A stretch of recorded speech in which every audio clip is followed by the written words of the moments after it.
Welcome back to the Dylan Shea channel. Going to talk about the game that we saw last night between Crystal Palace and Liverpool at Anfield.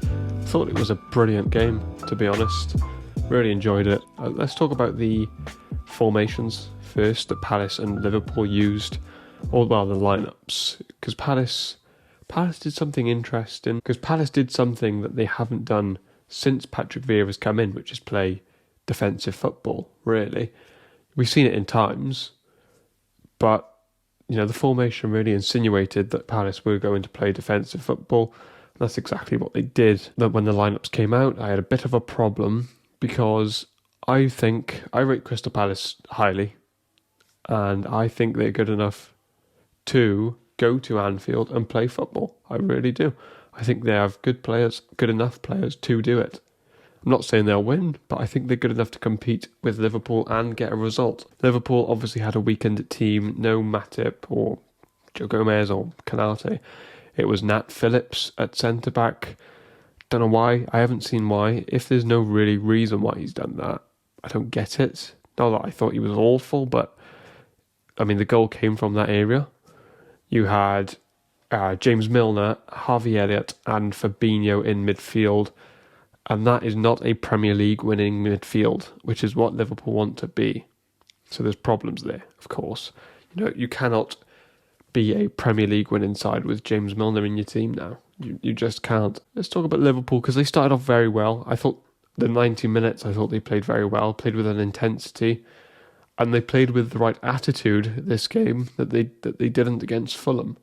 They sort of turned up with an arrogance against Fulham this time. It was a lot better, which you expect when you're at home. I thought Trent was great. He many times put the ball in for a Salah or a Nunez, who sort of had a good chance but skied it over. Yeah, I thought Trent was brilliant last night. I thought he was very good. Robertson was a bit quiet. You'd want more from him. The Liverpool fullbacks, it's been such a huge part of their game in recent years. You want more from Robertson. I didn't think he was great against Fulham either. I thought Tsimikas was better than him when he came on. Let's talk about the goal, because it came from brilliant play from Crystal Palace. A good ball from Anderson to Guaita. It was a good pass and under pressure. He kicks it out to Eze. Good pass as well. And I said Eze looks a bit rusty, because I think in the early minutes of the game, his touch still isn't there completely. He obviously just had that, 6-month injury.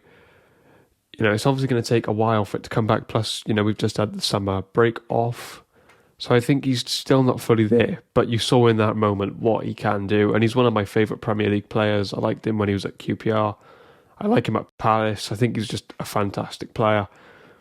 Great touch. And then just glides past Fabinho and Trent like they weren't even there, really. And a brilliant pass to Wilfried Zaha, who, just a perfect finish. Absolutely perfect. You hear Jamie Carragher and Gary Neville say after the game, it was Thierry Henry-esque. It really was. He just opened up his body and slotted it into the bottom corner. And I thought Palace were brilliant. If you go in to play that style, even though I think Palace's strengths are being on the ball, being a high-press team, and being on the ball because I think they have the sentiments to do it,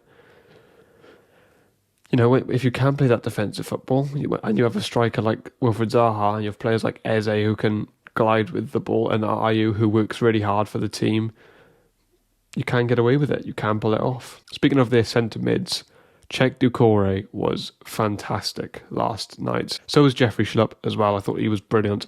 But obviously, Cheick Doucouré, new signing, who came in from Palace, highly rated from France. And on the ball, he's brilliant. He really is. I would like him to be on the ball more. I would like the Palace players to find him more often and him look for space to get on the ball. But when he's on the ball, he is quality. He really is. He even completed 2 key passes for Crystal Palace. A great pass in for Wilfried Zaha, whose touch just let him down at the final moment.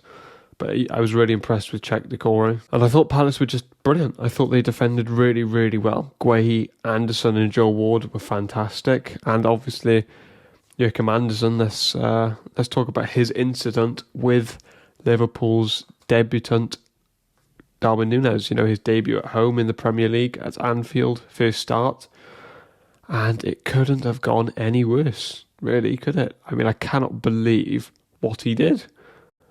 It's so stupid. I haven't seen anything like that since Zidane. He called for the referee and then decided to do it. Joachim Andersen absolutely rattled him. Completely rattled him. Completely.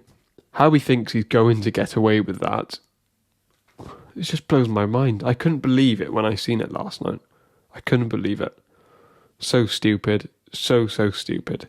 And I didn't think he was playing bad either before that. I know he didn't score and he missed a few chances, but he's making runs into the channels. He was making good runs in behind. And he was trying.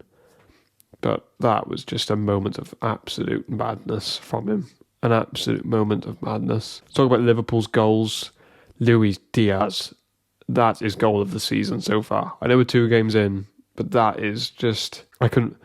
amazing goal. Amazing goal. I'd be surprised if anyone beats that goal for the next 5 games. He dribbled past about 5 players and then a wonderful finish whilst he's running away from the goal and just smashes it in the far corner. Unbelievable goal. Unbelievable. What a player. He really is a special player. It's been amazing since he's come into the Premier League. And I thought, when Liverpool went down to 10 men, I know Patrick Vieira didn't want to break the organisation, which is understandable. You got a point at Anfield. You're winning 1-0. But Luis Diaz he was just everywhere when Liverpool went down to 10 men. That was leader-like performance from him. He was spectacular. He was making so many tackles. He's made up so much ground. He was just absolutely brilliant. He made 10 dribble attempts, which is huge. He made 20... He won 20... Well, didn't win. He made 24 ground duels, which is just massive. Made 6 tackles as well. Plus got a goal, made 1 key pass. Phenomenal performance. Man of the match for me, in my opinion. Not just because of the goal, but the effort afterwards as well. So we're the 2 clubs from here. Palace, I think, can still be really happy with how they've started. I know they've got 1 point out of 6, but Arsenal at home, I thought Arsenal were brilliant. Palace were good second half, and they've turned up at Liverpool, and I thought they were all brilliant again. And they've come away at Anfield, the toughest place to go in the Premier League, and got a point. I'd say a very, very positive start from them. They've got Aston Villa at home next. That is a game where you should be, you can win that. With Liverpool, very disappointing, of course. 2 points out of 6, not good against Fulham, good against Palace, but didn't quite have that cutting edge. Quiet game for Salah again. For me, I think they needed to sign another player. Another midfielder, maybe, a Jude Bellingham. I know it was tough to get him out of Dortmund, but just someone in that midfield just to add competition, freshen it up, keep the players motivated, keep the intensity as high as possible. And it just hasn't happened. And I think Liverpool, I predicted Man City to win the league, and I think now it's obvious that they will. Like Liverpool, I still think Liverpool will finish second. I really do. They're a fantastic team, but they are just a little bit off it right now. And you do question, are they ran to the ground after last season? That was my thoughts on yesterday's game. I thought it was a brilliant game. Really enjoyed it. And if you enjoyed the video, hit the like button, hit subscribe for more videos, and thank you for watching.